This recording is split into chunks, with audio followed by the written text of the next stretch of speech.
Hello guys, welcome back to the freedom stock YouTube channel. मैंने आपके लिए कुछ मार्केट में एनालिसिस निकाले, उनके एनालिसिस आपके साथ शेयर करता हूँ। अगर हम बैंक निफ्टी को वन डे टाइम फ्रेम पे देखेंगे तो कंटिन्यूसली यहाँ पर एक ट्रेंड सपोर्ट रेजिस्टेंस चल रहा था। उसका ब्रेकआउट फ्राइडे को दिया दिया था। और उसके बाद आज देखेंगे तो कंटिन्यूसली 300-400 पॉइंट का गैप अप हो चुका है।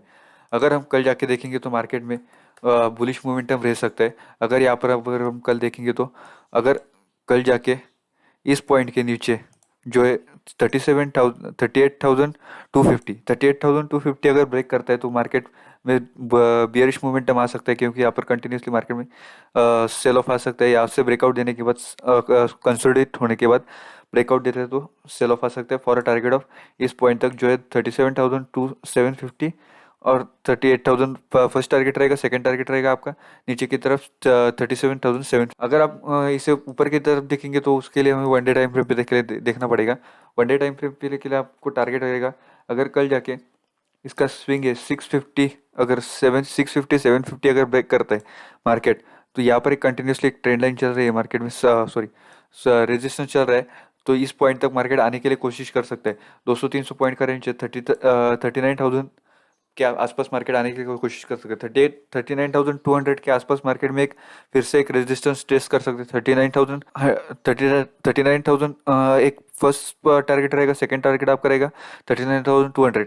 650 38,700 ब्रेक करता है तो आपको इजीली टारगेट मिल सकता है 39,000। पहला आपका टारगेट रहेगा।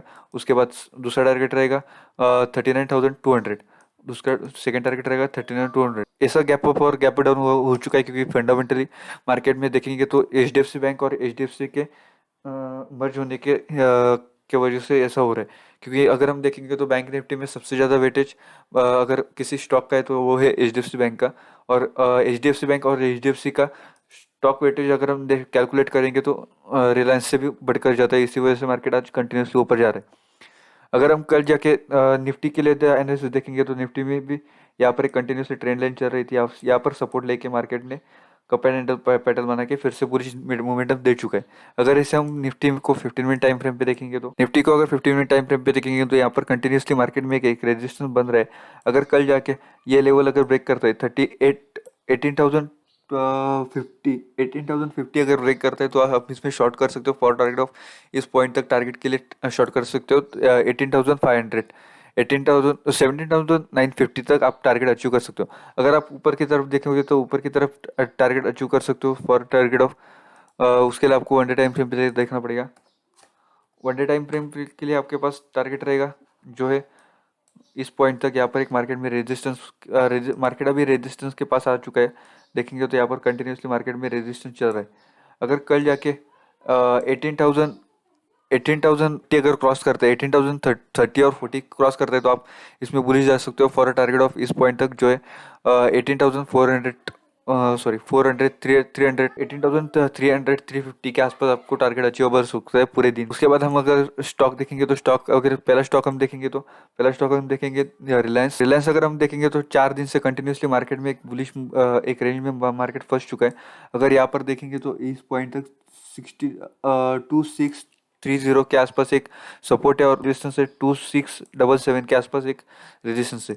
अगर कल जाके मार्केट 2670 अगर ब्रेक करता है तो आप इसमें बुलिश जा सकते हो फॉर टारगेट ऑफ इस पॉइंट तक जो है 2670 अगर ब्रेक करता है तो आप इसमें रिलायंस में बुलिश जा सकते हो फॉर टारगेट ऑफ 2700 तक। उसके बाद अगला स्टॉक है हमारे पास टाटा स्टील। टाटा स्टील अगर हम देखेंगे तो वन डे टाइम फ्रेम पे कंटिन्यूसली मार्केट एक बुलिश मोमेंटम डबल बॉटम बन चुका था। अभी फिर से यहाँ पर मार्केट ने रेजिस्टेंस सपोर्ट ले चुका है इस पॉइंट तक 1362 तक आसपास मार्केट में एक रेजिस्टेंस ले चुका है। कल जाके मार्केट अगर 1345 अगर ब्रेक करते हो तो आप इसमें बुलिश जा सकते हो फॉर टारगेट ऑफ 1366 तक आप इसमें टारगेट अचीव कर सकते हो फॉर टाटा स्टील। इसमें 1350 अगर 1345 अगर ब्रेक करते हो तो आप इसमें बुलिश जा सकते हो फॉर टारगेट ऑफ 1366। उसके बाद अगला स्टॉक है हमारे पास जो है एचसीएल टेक अगर हम वन डे टाइम फ्रेम पे देखेंगे तो यहाँ पर कंटिन्यूसली ट्रेंड लाइन चल रही थी। इस ट्रेंड लाइन का मार्केट में ब्रेकआउट दे चुका है। अगर कल जाके मार्केट 1190 अगर ब्रेक करते हो तो आप इसमें बुलिश जा सकते हो for a target of 1200 for 10 रुपये का स्टॉप लॉस, 10 रुपये का टारगेट रहेगा, 5 से 6 रुपये का आपका इसमें स्टॉप लॉस रहेगा, उससे ज़्यादा की इसमें जरूरत नहीं रहेगी। यहाँ पर एक रेजिस्टेंस के पास मार्केट आ चुका है, यहाँ पर रेजिस्टेंस ब्रेक होने के बाद मार्केट में बुलिश मूवमेंट मिल सकता है आपको। उसके बाद अगला स्टॉक है हमारे पास आइशर मोटर। आइशर मोटर अगर हम 1 डे टाइम फ्रेम पे देखेंगे तो कंटिन्यूसली देखेंगे तो यहाँ पर एक डबल बॉटम बना कर जा रहा है मार्केट। यहाँ पर एक रेजिस्टेंस रेंज में 2 दिन मार्केट होल्ड करने के बाद फिर से रेंज में चल चुका है। अगर कल जाके 2510 अगर ब्रेक करते हो तो आप इसमें बुरी चल सकते हो फॉर टारगेट ऑफ 2534 तक आपको टारगेट अचीव हो सकते हैं। यहाँ पर एक मार्केट में रेजिस्टेंस, माइनर रेजिस्टेंस है वो टेस्ट कर सकते हैं, ये भी ब्रेक करते हैं तो इसमें आपको अगला टारगेट मिल सकता है 2583 तक, आपको 2 टारगेट अचीवेबल हो सकते हैं। आई होप आपका एनालिसिस पसंद आएगा तो like the video and subscribe the YouTube channel. Thank you very much.